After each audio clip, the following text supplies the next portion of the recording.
All right, it's Fed week, and after a tick up in interest rates this last week amidst higher inflation numbers and U.S. debt being sold, let's look at what happened as we approach the important Fed meeting on Wednesday in this week's Mortgage Market Update. Consumer prices remain elevated. The Consumer Price Index, or CPI, for February came in above expectations, with shelter and energy making up a large portion of the reading. The higher numbers have pushed the chance of a Fed rate hike out to June. Long-term rates, like mortgages, which are driven by economic expectations and inflation, also didn't like the reading and moved off the best levels of the week. Fed Chair Powell has been very clear that they will not cut rates until they see inflation move sustainably toward 2%. The last few months of CPI have shown month-over-month readings of 0.03% to 0.04%. Annualized, this is much hotter than the 2% inflation target of the Fed. Producer prices higher as well. The Producer Price Index, a leading indicator to consumer inflation, also came in hotter than expected.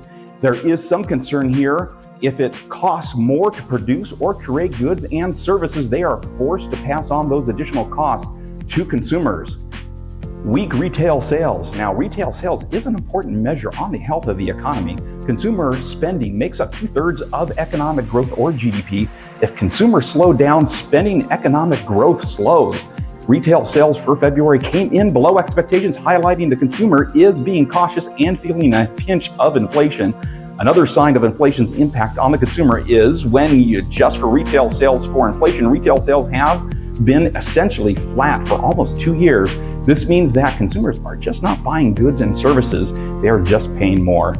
Deficit spending continues. The Treasury Department sold billions of dollars of bonds this past week to help fund our government. These auctions bring weight to the market, which pushes prices downward and elevates rates. We watched this play out again this past week as rates pulled back from the best levels in a month.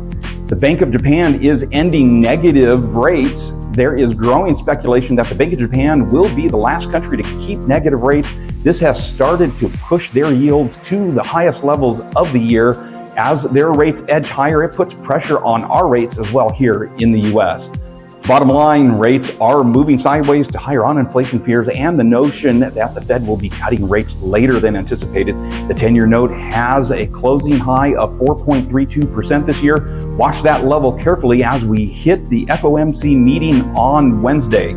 Now, looking ahead, this week is all about the Federal Reserve. There is no chance of a rate cut, but what will be moving the market is what the Fed says about rate cuts in the future. There is growing speculation that the Fed may not even cut in June.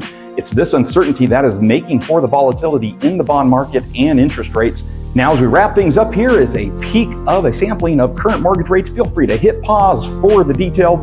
And as always, thanks for hanging with me for this week's Mortgage Market Update. Be sure to like, comment, and share. That really helps me to get the word out and keep these coming. If you need personalized mortgage advice, I'm always here to help. Reach out to me today, and I look forward to funding your future. Have a great week.